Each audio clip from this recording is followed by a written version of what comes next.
বিএলওদের আজকের এই অবস্থা যদি হয় তার জন্য তারা যে পরিস্থিতির শিকার হচ্ছে তার দায়িত্ব কিন্তু নির্বাচন কমিশনকে নিতে হবে।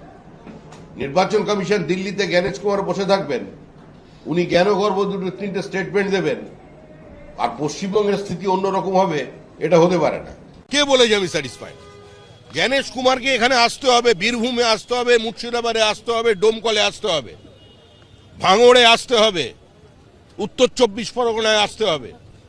পশ্চিমবঙ্গে এসআইআর এর নামে যে প্রহসন চলেছে, রাজ্যের ৮৩,০০০ বুথে বুথগুলোর কি অবস্থা এবং বুথের নিরাপত্তা কি, এই নিয়ে এই সংক্রান্ত একটা জনস্বার্থের মামলা কলকাতা হাইকোর্টে করেছিলেন রাজ্য বিজেপির সভাপতি শ্রমিক ভট্টাচার্য। এবং সেই মামলায় যা উঠে এলো, ভয়ঙ্কর তথ্য উঠে এসছে। যদিও বাংলার মিডিয়া এটা খুব একটা বেশি প্রচার করেনি, কারণ তারা এটাকে খুব একটা গুরুত্ব আছে বলে মনে করেনি। কিন্তু কি উঠে এলো এই বুথের নিরাপত্তা নিয়ে, তা এই রাজ্যের সমস্ত বিজেপির কর্মী সমর্থকদের জানা উচিত এবং অন্যান্য শাসক দলের কর্মী সমর্থকদেরও জানা উচিত। কিন্তু তার আগে আমি আপনাদের একটা কথা বলবো। প্রচুর অনুরোধ আসছে, এই নিয়ে খবর করুন, ওই নিয়ে খবর করুন, অমুককে কাউন্টার করুন, তমুককে কাউন্টার করুন। তাদের প্রত্যেককে একটা কথাই বলছি, যে সমস্ত তৃণমূলের ডিজিটাল গাধারা খবরের নামে যা পারছে তাই করছে, তাদেরকে কাউন্টার করা আমার কাজ নয়। যাদের সঙ্গে খবরের সঙ্গে ক্ষয়ের যোগাযোগ নেই, নিউজের নয়ের সঙ্গে যাদের যোগাযোগ নেই, তাদেরকে আমি অন্তত কাউন্টার করতে যাব না। কি অনুরোধ করছেন সেটা দেখে বলতে হবে। এই মিডিয়াতে 25 বছর আছি, খবরটা খবরের মতোই হবে। আমি আপনাদের বারবার বলেছি যে আমিও এই রাজ্যে পরিবর্তন চাই। এই রাজ্যে পরিবর্তন না হলে বাঁচার কোনো রাস্তা নেই, কিন্তু তা বলে খবরের সঙ্গে কোনো আপোষ হবে না। এই খবরটা যেমন আমার পেশা, তেমনি আমার নেশা, ভালোবাসা। ফলে যারা বলছেন বিভিন্ন রকমের এই হোয়াটসঅ্যাপ চ্যাট দিচ্ছেন, ফেসবুক মেসেঞ্জারে চ্যাট দিচ্ছেন, সেখানে দুর্নীতি, কে কি নোংরামি করেছে, এগুলো একটাও খবর নয়। তৃণমূলের ডিজিটাল গাধাদের কাউন্টার করার খবর নয়। যে যা পাচ্ছে খবরের নামে রটিয়ে যাচ্ছে। কেউ আবার বলছে একেবারে ইডি আধিকারিকদের হোয়াটসঅ্যাপ চ্যাট ফাঁস করে দিয়েছি, একটাও খবর নয়। বাংলার মানুষকে ঢপ দিয়ে যারা মিথ্যা বোঝাচ্ছে, বাংলার মানুষ ঠিক করে নেবে কোন খবরটা দেখবে, কোন খবরটা দেখবে না। তাই যারা বারবার যারা আমাকে অনুরোধ করছেন অমুককে কাউন্টার করুন, তমুককে কাউন্টার করুন, যাদের সঙ্গে খবরের দূর দূরান্তে কোনো খবর যোগাযোগ নেই, তাদেরকে আমি কাউন্টার করতে পারবো না, আমার সেটা লজ্জা লাগবে। আর যারা বিভিন্ন রকমের চ্যাট প্যাট দিয়ে খবর করতে বলছেন, এসব চ্যাটের কোনো গুরুত্ব নেই। এগুলো সোশ্যাল মিডিয়ায় কাদা ছড়াছড়িতে ঠিক আছে, এগুলো খবরের কোনো ব্যাপার নয়। কারণ আমি আপনাদের বারবার বলেছি, WhatsApp chat, Facebook chat, Messenger chat বাড়িতে বসে বসে তৈরি করা যায়। আসল খবরে ফিরে আসি, যেটা খুব গুরুত্বপূর্ণ। এবং নির্বাচন কমিশনের বিরুদ্ধে কয়েকটা খবর করার পর এই রাজ্যের তৃণমূলীদের ছেড়ে দিন, তারা তো আমার সমালোচনা করেই। এই রাজ্যের বিজেপির অনেক বোদ্ধা আমাকে নিয়ে একদম হ্যাজ নামিয়ে দিয়েছেন ফেসবুকে। এই মানবগ সব জানতা, নির্বাচন কমিশনকে যা পারছে তাই বলছে। যারা এই রকমের হ্যাজ নামালেন, 7 দিনের মধ্যে তাদেরকে নিজের থুতু নিজেদেরই চাটতে হলো। কেন? কারণ রাজ্য বিজেপির সভাপতি মুখ খুলে দিয়েছেন নির্বাচন কমিশন এবং জ্ঞানেশ কুমারের বিরুদ্ধে। এবং রাজ্য বিজেপির সভাপতি শ্রমিক ভট্টাচার্য কলকাতা হাইকোর্টে একটা জনস্বার্থর মামলা করেছেন।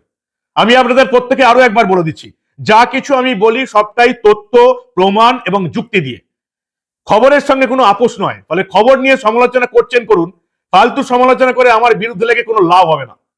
কারণ আপনাদের চেয়ে খবরটা আমি একটু হলেও বেশি বুঝি, 25 বছর হয়ে গেল তো। রাজ্য বিজেপির সভাপতি শ্রমিক ভট্টাচার্য জনস্বার্থর মামলা করেছেন। আগে দেখে নিন যে শ্রমিক ভট্টাচার্য বারবার নির্বাচন কমিশন এবং জ্ঞানেশ কুমারের বিরুদ্ধে ঠিক কি বলার চেষ্টা করছেন, সেটা আগে দেখুন। তারপর এই গুরুত্বপূর্ণ মামলার বিষয়ে আসবো, যেটাতে ভয়ঙ্কর কিছু তথ্য ফাঁস হলো। দেখুন শ্রমিক ভট্টাচার্য বারবার কি বোঝানোর চেষ্টা করছেন। বিএলওদের আজকের এই অবস্থা যদি হয় তার জন্য তারা যে পরিস্থিতির শিকার হচ্ছে তার দায়িত্ব কিন্তু নির্বাচন কমিশনকে নিতে হবে। নির্বাচন কমিশন দিল্লিতে জ্ঞানেশ কুমার বসে থাকবেন, উনি জ্ঞানগর্ভ দুটো তিনটে স্টেটমেন্ট দেবেন, আর পশ্চিমবঙ্গের স্থিতি অন্যরকম হবে, এটা হতে পারে না।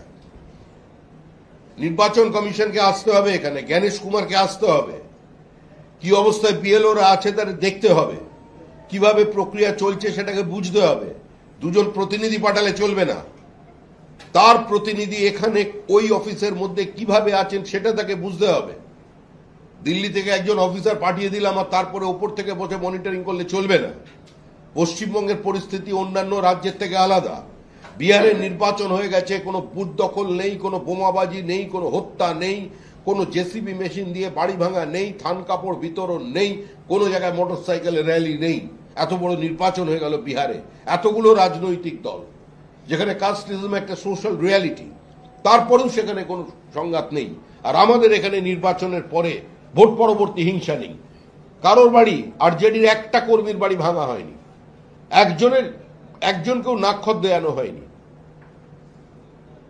কারোর মাথা কামিয়ে দেওয়া হয়নি, কারুকে জরিমানা দিয়ে তারপরে গ্রামে ঢুকতে হয়নি। আরজেডি হেরেছে, করুণভাবে হেরেছে, কিন্তু হেরে গেছে। তো এটা তো রাজনৈতিক সংস্কৃতি থেকে, ভোট সংস্কৃতি থেকে বিহার বেরিয়ে আসতে পেরেছে, আমরা বেরোলাম না। 21 সালে আমাদের 56 জন কর্মী খুন হয়েছে, তারপরেও আমাদের কর্মীরা খুন হচ্ছে। আজকে এই পরিস্থিতির মধ্যে ইসি যদি, ইলেকশন কমিশনার যদি মনে করেন দিল্লিতে বসে থেকেই আর দু একটা ডেপুটেশন নিয়েই তিনি ওখান থেকে মানে স্যাটেলাইটের মধ্যে দিয়ে পশ্চিমবঙ্গের এই প্রক্রিয়াটাকে কন্ট্রোল করতে পারবেন, ভুল করছেন। তাকে এখানে আসতে হবে। আমরা সমস্ত নথি নিয়ে তার কাছে যাব, কারণ বহু ক্ষেত্রে যাদের বিরুদ্ধে এফআইআর হওয়ার কথা ছিল কোনো ব্যবস্থা এখন পর্যন্ত নেওয়া হয়নি। আর তার জন্য এখানে কিছু মানুষ মনে করেছে আমরা যা খুশি করতে পারি। এই অবস্থার পরিবর্তন করতে হবে, এবং এই অবস্থার পরিবর্তন করার দায়িত্ব বিএলওদের নিরাপত্তা দেওয়ার দায়িত্ব, পুরো এসআইআর প্রক্রিয়ায় যে সরকারি কর্মচারীরা যাদের নিয়োগ করা হয়েছে, যারা কাজ করছেন, তাদের নিরাপত্তার দায়িত্ব ইসিকে নিতে হবে। ফোনে কোনো কাজ চলবে না। প্রয়োজন হলে জ্ঞানেশ কুমারকে কলকাতায় এসে অফিসে বসতে হবে, বর্ধমানে যেতে হবে, দক্ষিণ 24 পরগনায় যেতে হবে। ডায়মন্ড মডেল যেখানে চলছে, ডায়মন্ড হারবারে গিয়ে দেখুন কিভাবে বিএলওদের অবস্থা তৈরি করা হয়েছে। পশ্চিমবঙ্গের পরিস্থিতি অন্য প্রদেশের থেকে আলাদা। সেই আলাদা পরিস্থিতির কারণে আমরা দাবি করছি যে জ্ঞানেশ কুমার আসুন, নিজে এসে অফিসে বসুন, অফিসে বসে মনিটরিং করুন। এবার আসি মামলার প্রসঙ্গে। শ্রমিক ভট্টাচার্য, রাজ্য বিজেপির সভাপতি, গত 13ই জানুয়ারি নিজে সশরীরে কলকাতা হাইকোর্টে উপস্থিত থেকে একটা জনস্বার্থ মামলা করলেন। কি নিয়ে মামলা? রাজ্যে এই যে 83,000 বুথ আছে, এই বুথগুলোর কি অবস্থা, এই বুথগুলোর নিরাপত্তা কে সুনিশ্চিত করছে, এই নিয়ে তিনি মামলা করলেন। এবং এই মামলার শুনানিতে একেবারে প্রথম দিন যদি দেখেন, তাহলে পরিষ্কার সেখানে উঠে এলো যে নির্বাচন কমিশন তার দায়িত্ব ঠিকঠাক পালন করছে না। রাজ্যের কথা ছেড়ে দিন, মমতা বন্দ্যোপাধ্যায়ের সরকারকে নিয়ে এখন আর আলোচনা আদালতও করতে চায় না, কারণ তারা যে নিজেদের দায়িত্ব পালন করে না সেটা তারা কলকাতা হাইকোর্টে জেনে গেছে। বুথের নিরাপত্তার কোনো দায়িত্বই মমতা বন্দ্যোপাধ্যায় সরকার পালন করবে না। নির্বাচন কমিশন কবে এটা বুঝতে পারবে সেটা এখন দেখার। আসলে এই জ্ঞানেশ কুমারদের সমস্যা হচ্ছে, যেটা আমাদের রাজ্যের সমস্যা অ্যাকচুয়ালি। জ্ঞানেশ কুমার মুখ্য নির্বাচন কমিশনার, আমাদের দেশের নির্বাচন কমিশনার। তো তার কাছে গোটা ভারতবর্ষ একই দৃষ্টিতে তিনি দেখবেন। গোটা ভারতবর্ষের কোন জায়গায় এই রকমের নোংরামি এবং নির্লজ্জতা হয় না। গোটা ভারতবর্ষের কোথাও ভোটের আগে মারপিট হয় না, কোথাও ভোটের পরে, ভোট পরবর্তী মারপিট হয় না, কোথাও ভোটের সময় এই সমস্ত বুথগুলোকে আটকে দিতে হবে, হিন্দু ভোটারকে আটকে দিতে হবে, এই কোথাও হয় না। এমনকি বাহুবলীদের রাজ্য বিহার, উত্তরপ্রদেশ, মধ্যপ্রদেশের কিছু অংশ, সেখানেও হয় না। তাই জ্ঞানেশ কুমার বুঝতে পারেন না যে এই রাজ্যে কি নোংরামিটা আর কি ভয়ঙ্কর কাণ্ড ভোটের আগে এবং পরে হয়ে থাকে। ফলে এই শ্রমিক ভট্টাচার্যের যে মামলা হলো, সেখানে আমরা দেখতে পেলাম যে এই যে 83,000 বুথ আছে, এই বুথের নিরাপত্তা এবং বুথের ব্যবস্থা করার জন্য রাজ্য সরকার দায়িত্ব দিয়েছিল ম্যাকিন্টনস বার্ন কোম্পানিকে। আমি তো আকাশ থেকে বললাম, ম্যাকিন্টনস বার্ন কোম্পানি বুথের নিরাপত্তা দেখবে? ম্যাকিন্টনস বার্ন কোম্পানি যারা জানেন তারা মোটামুটি জানেন যে সিভিল ইঞ্জিনিয়ারিং কোম্পানি, যারা ওই কি বলবো ইনফ্রাস্ট্রাকচার দেখাশোনা করে, বাড়ি তৈরি করে, ব্রিজ তৈরি করে, এসব তৈরি করে, তারা দেখবে বুথের নিরাপত্তা। ম্যাকিন্টনস বার্ন জানি না, হয়তো হতেও পারে। এবং তারাও নাকি 40% কাজ দেখার পরেই এই সংস্থাটি রাজ্য সরকারকে বলে দিয়েছে, মমতা বন্দ্যোপাধ্যায় সরকারকে বলে দিয়েছে আমরা আর কাজ করতে পারবো না। তারপর 6 মাস আর কোনো কাজ হয়নি। শ্রমিক ভট্টাচার্য কলকাতা হাইকোর্টে মামলা দায়ের করলেন যে রাজ্য সরকার কোনো ব্যবস্থাই নেয়নি, ম্যাকিন্টন বার্নস কোম্পানি এই 40% কাজ হওয়ার পর ছেড়ে দিয়েছে, বুথের নিরাপত্তা দেখবে ম্যাকিন্টন বার্ন কোম্পানি। আজব কাণ্ড, কোথায় পড়ে আছে আমরা। বুথের নিরাপত্তা যদি ঠিক করতে হয়, অন্তত আমার ব্যক্তিগত মত, আমি তো আর বিশেষজ্ঞ নই, এটা বিশেষজ্ঞরা বলতে পারবেন, কিন্তু আমার বিশেষজ্ঞ না হয়েও একজন সাধারণ মানুষ হয়ে অন্তত এটা মনে হয়েছে যে বুথের নিরাপত্তা যদি সুনিশ্চিত করতে হয়, তাহলে সেই ব্যবস্থাটা খতিয়ে দেখতে কোন নিরাপত্তা আধিকারিক বা নিরাপত্তা সংস্থাকেই দায়িত্ব দেওয়া উচিত। হয় রাজ্যের তো মমতা বন্দ্যোপাধ্যায় সরকার কিছু করবে না, কেন্দ্রের কোন নিরাপত্তা সংস্থাকে দিয়েই বুথের এই নিরাপত্তা জনিত ব্যাপারগুলো খতিয়ে দেখা উচিত। কিন্তু এই মামলাটার আজকে আবার শুনানি ছিল। আজকে শুনানিতে জানতে পারলাম ম্যাকিন্টন বার 6 মাস ধরে কিছু কাজ করেনি। নির্বাচন কমিশন আজকে জানাচ্ছে কলকাতা হাইকোর্টে এসে যে রাজ্য বিধানসভার নির্বাচনে বুথগুলোর নিরাপত্তার দায়িত্বে আছে এনবিসিসি। ওই একই জিনিস, ম্যাকিন্টন বার্নস রাজ্য সরকারের আর এই এনবিসিসি কেন্দ্রীয় সরকারের একটা এই ইনফ্রাস্ট্রাকচার সংস্থা। আমি বুঝতে পারছি না যে এই ইনফ্রাস্ট্রাকচার সংস্থা দিয়ে বুথের নিরাপত্তা কি করে দেখবে। বুথ তো তৈরি করতে হবে না, বুথ তো তৈরি হয়েই আছে। কোন স্কুল, কলেজ, অঙ্গনওয়াড়ি সেন্টার বা সরকারি বেসরকারি জায়গা বুথ তৈরি হয়ে আছে। খুব বেশি হয়তো বুথের কিছু সিঁড়ি তৈরি করতে হবে বা প্রতিবন্ধী কারোর জন্য র্যাম্প তৈরি করতে হবে, সামান্য কাজ। অর্থাৎ বুথ তৈরি কি করতে হবে, বুথের নিরাপত্তা খতিয়ে দেখতে হবে। বুথ এলাকা থেকে বুথটা কত দূর, এলাকার কোনখানে বুথ, সেখানকার নিরাপত্তা ব্যবস্থা কি করে করা যাবে, বুথে কি হবে একদম নিশ্চিন্তে লোকজন আসবে, এই নিরাপত্তা ব্যবস্থা খতিয়ে দেখতে রাজ্য সরকার দায়িত্ব দিয়েছিল ম্যাকিন্টন বার্নস সিভিল ইঞ্জিনিয়ারিং কোম্পানি। তারপরে তারা কাজ ছেড়ে দিয়েছে। 6 মাস পর শ্রমিক ভট্টাচার্য মামলা করার পর জানলাম কাজ ছেড়ে দিয়েছে। এখন আর বুথের নিরাপত্তা নিয়ে কোনো কাজ হচ্ছে না। এখন শ্রমিক ভট্টাচার্যের মামলাতে নির্বাচন কমিশন জানাচ্ছে আমরা আবার দায়িত্ব দিয়েছি এনবিসিসি কে। কেন কোন নিরাপত্তা সংস্থাকে বুথের নিরাপত্তার দায়িত্ব বা এই রকমের রিসার্চ করার দায়িত্ব দেওয়া হবে না? খুব সামান্য প্রশ্ন। আমার যেটা সাধারণ বুদ্ধিতে বুঝতে পারছি সেটা কি নির্বাচন কমিশন বুঝতে পারছে না, নাকি তারা পশ্চিমবঙ্গকে বাকি দেশগুলোর মতোই ভেবেছে? পশ্চিমবঙ্গ যে বাকি দেশের তুলনায় একেবারে আলাদা ভোটের দিক দিয়ে, এটা জ্ঞানেশ কুমাররা কবে বুঝতে পারবেন? আমরা কথা বলেছিলাম এই নিয়ে শ্রমিক ভট্টাচার্যের যিনি আইনজীবী আছেন কলকাতা হাইকোর্টে লড়ছেন, সেই কবির শঙ্কর বোসের সঙ্গে কথা বলেছিলাম। ভালো করে বোঝার চেষ্টা করুন, আমিও আপনাদের মতো কিছুই জানতাম না। তাই আইনজীবী কবির শঙ্কর বোসকে জিজ্ঞেস করেছিলাম একদম সোজা সাপটা প্রশ্ন, যে আদতে ব্যাপারটা ঠিক কি হচ্ছে কলকাতা হাইকোর্টে। কি বললেন কবির শঙ্কর বোস, শ্রমিক ভট্টাচার্যের আইনজীবী, শুনুন আপনারা। কবিবাবু, যে প্রশ্নটা ছিল যে এই শ্রমিক ভট্টাচার্য যে মামলাটা করেছিলেন জনস্বার্থ মামলা এই বুথের নিরাপত্তা নিয়ে, সেটা এখন কি অবস্থায় আছে? আজকে শুনানি হয়েছে মহামান্য কলকাতা হাইকোর্টে। দেখুন, আগে সিইও দফতর থেকে ম্যাকিন্টশ বার্ন বলে একটি রাজ্য সরকারের একটি মানে হোলি ওল আন্ডারটেকিং কে দায়িত্ব দেওয়া হয়েছিল। কিন্তু আমরা দেখতে পারলাম মাঝপথেই ম্যাকিন্টশ বার্ন বলল তারা কাজটা করতে পারবে না, তারা কাজটা ছেড়ে দিল।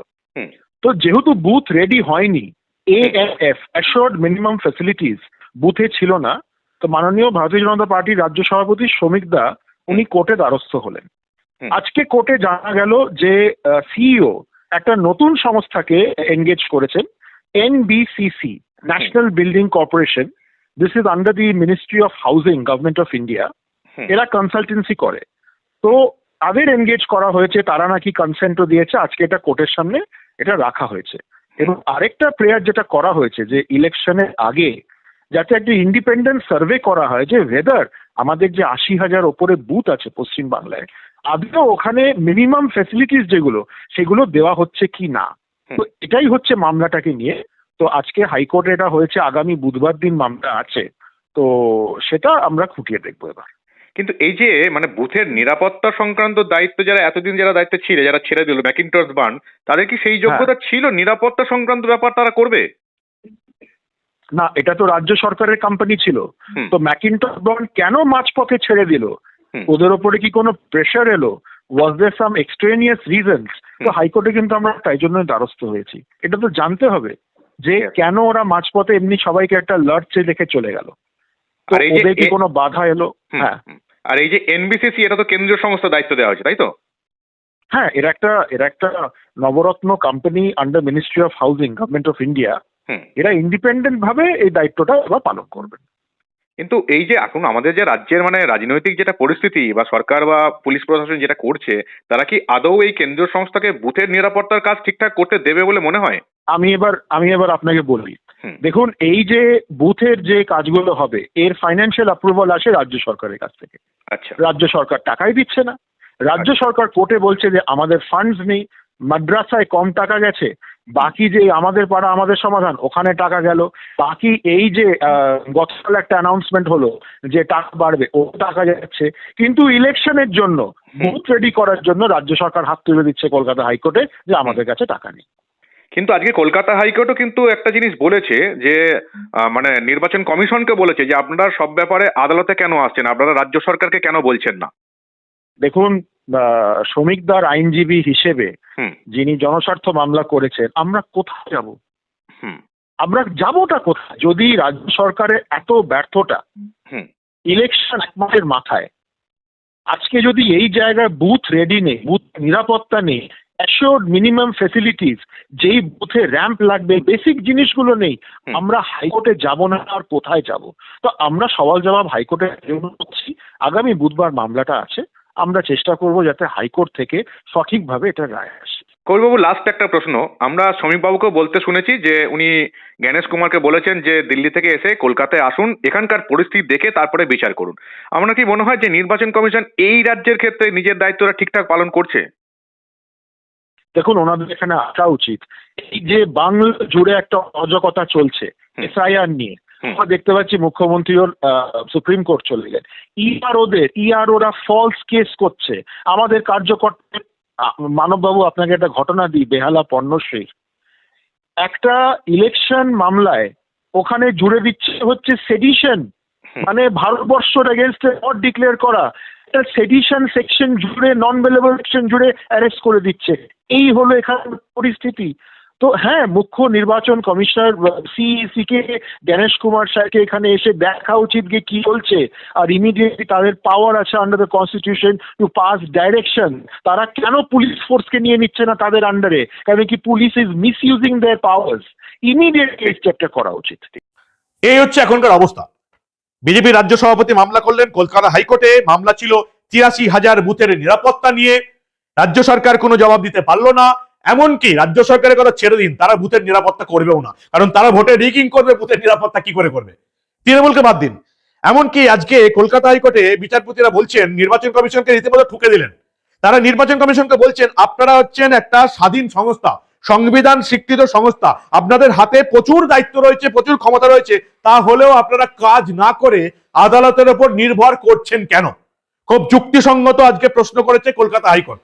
এই যে প্রথম দিন থেকে আমি বলে আসছিলাম না, নির্বাচন কমিশন এই রাজ্যে সঠিকভাবে কাজ করছে না, এসআইআর এর কাজ সঠিকভাবে হচ্ছে না। তাই আজকে কলকাতা হাইকোর্ট নির্বাচন কমিশনকে পরিষ্কার বলেছে যে আপনারা আপনাদের নিজেদের দায়িত্ব কেন পালন করছেন না, সবটাই কেন আদালতের মুখাপেক্ষী হয়ে রয়ে গেছেন। বুথের নিরাপত্তার দায়িত্ব নির্বাচন কমিশনের, বুথের নিরাপত্তা দেখবে নির্বাচন কমিশন, এবং তাদের সংবিধান তাদেরকে ক্ষমতা দিয়েছে, আইন তাদেরকে ক্ষমতা দিয়েছে, তারা বুথের নিরাপত্তা সুনিশ্চিত করার সব রকমের ক্ষমতা আছে। তারা যদি মনে করে রাজ্য সরকার বুথের নিরাপত্তা করছে না, তারা কেন্দ্রীয় সরকারকে দিয়ে, কেন্দ্রীয় সংস্থাকে দিয়েও বুথের নিরাপত্তা সুনিশ্চিত করতে পারে। কিন্তু দুর্ভাগ্যজনকভাবে এই কাজটা নির্বাচন কমিশন পশ্চিমবঙ্গে করছে না। কি করে জানতে পারলাম? বিজেপি রাজ্য সভাপতি শ্রমিক ভট্টাচার্যের এই জনস্বার্থ মামলার পরে আমরা এত তথ্য জানতে পারলাম। এবার কি বলবেন আপনারা? বিজেপির যে সমস্ত বোদ্ধারা আমার সমালোচনা করছিলেন, নির্বাচন কমিশনের সমালোচনা করার পর তারা এবার কি করবেন? কলকাতা হাইকোর্টে এই মামলা দায়ের করেছেন স্বয়ং শ্রমিক ভট্টাচার্য। ওই যে বললাম না, খবর হবে যুক্তি, তথ্য, প্রমাণ এবং কি ঘটছে তার উপরে নির্ভর করে। আপনি কি চাইছেন, আমি কি চাইছি, সেটার উপর নির্ভর করে খবর হবে না। তাই যে সমস্ত বোদ্ধারা আমার সমালোচনা করছিলেন নির্বাচন কমিশনের সমালোচনা করার জন্য, এবার তাদের কি হবে? নিজের থুতু নিজেকেই চাপতে হবে, কিছু করার নেই। আর এই যে শ্রমিক ভট্টাচার্য মামলাটা করলেন, এটা কিন্তু একটা বিষয় পরিষ্কার যে নির্বাচন কমিশন এখনো এই রাজ্যের ৮৩,০০০ বুথের নিরাপত্তা নিয়ে একেবারে উদাসীন। তারা ২১ থেকেও শেখেনি, ২৪ থেকেও শেখেনি। এখন শ্রমিক ভট্টাচার্য নির্বাচন কমিশনকে চাপে রাখার চেষ্টা করছেন, কিন্তু কেন্দ্রীয় সরকার নির্বাচন কমিশনকে কতটা চাপে রাখতে পারে? নির্বাচন কমিশন এবারের এই ৮৩,০০০ বুথে, সেটা সম্ভবত কিছুটা বাড়বে, এই ৮৩,০০০ ৮৪,০০০ বুথে কতটা নিরাপত্তার ব্যবস্থা করতে পারে তার উপর কিন্তু ভোটের ফলাফল অনেকটা নির্ভর করছে। শ্রমিক ভট্টাচার্যের মামলা এখন চলবে। নির্বাচন কমিশনকে হলফনামা দিয়ে সমস্ত রকমের তথ্য দিতে হবে যে বুথের নিরাপত্তা নিয়ে নির্বাচন কমিশন কি ব্যবস্থা নিচ্ছে। আর নির্বাচন কমিশন এখনো যদি রাজ্য সরকারের উপর নির্ভর করে থাকে, তাহলে তারা যে মূর্খের স্বর্গে বাস করছে, এটা কলকাতা হাইকোর্ট আজকে নির্বাচন কমিশনকে বুঝিয়ে দিয়েছে। আমাদের এখানে নির্বাচনী আধিকারিকের দপ্তর নিজের কাজটা ঠিকঠাক করতে চায়, এই নিয়ে অস্বীকার করার কোনো জায়গা নেই। তারা দুটো জিনিসই চায়, কোনো অযোগ্য ভোটার, ভুয়ো ভোটার, মৃত ভোটার তালিকায় থাকবে না, এবং যোগ্য ভোটাররা তালিকায় থাকবে, তাদের নাম বাদ যাবে না। কিন্তু তারা চাইলে কি হবে? তাদের কন্ট্রোল পাওয়ার হচ্ছে দিল্লিতে নির্বাচন কমিশনের দপ্তর। জ্ঞানেশ কুমার কন্ট্রোল করছেন এখানকার নির্বাচনী আধিকারিকের দপ্তরকে, এবং তারা দিল্লিতে বসে বুঝতেই পারছেন না যে এই রাজ্যে আদতে কি ঘটছে। এই রাজ্যের বিএলওরা, এই রাজ্যের ARO, ডিএমরা ভুলভাল কাজ করে যে নির্বাচন কমিশন কি প্রশ্নের মুখে ফেলে দিচ্ছেন, নির্বাচন কমিশন কি মানুষের ক্ষোভের মুখে ফেলে দিচ্ছেন, এবং সেই ক্ষোভের টার্গেট হচ্ছে বিজেপি, প্রধান রাজনৈতিক বিরোধী দল, এটা নির্বাচন কমিশনকে কে বোঝাবে? এই হচ্ছে সাম্প্রতিক পরিস্থিতি, যেখানে শ্রমিক ভট্টাচার্যের মামলার পর আমরা জানতে পারলাম বুথের নিরাপত্তা নিয়ে নির্বাচন কমিশন যে দায়িত্ব রাজ্য সরকারকে দিয়েছিল তারা কিচ্ছু পালন করেনি। ম্যাকিংটন বার্নস নিজের 40% কাজ ছেড়ে চলে গেছে, 6 মাস কোনো কাজ হয়নি।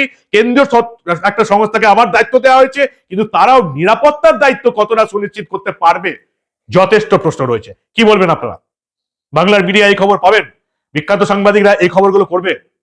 দেখতে থাকুন দা নিউজ বাংলা। আপনাদের মূল্যবান এবং গুরুত্বপূর্ণ মতামত দা নিউজ বাংলার কমেন্টে দিতে ভুলবেন না। আর আমরা রাজ্যে এবং দিল্লিতে ঘটে যাওয়া এই ধরনের অনেক ঘটনায় চেপে রাখতে দেব না।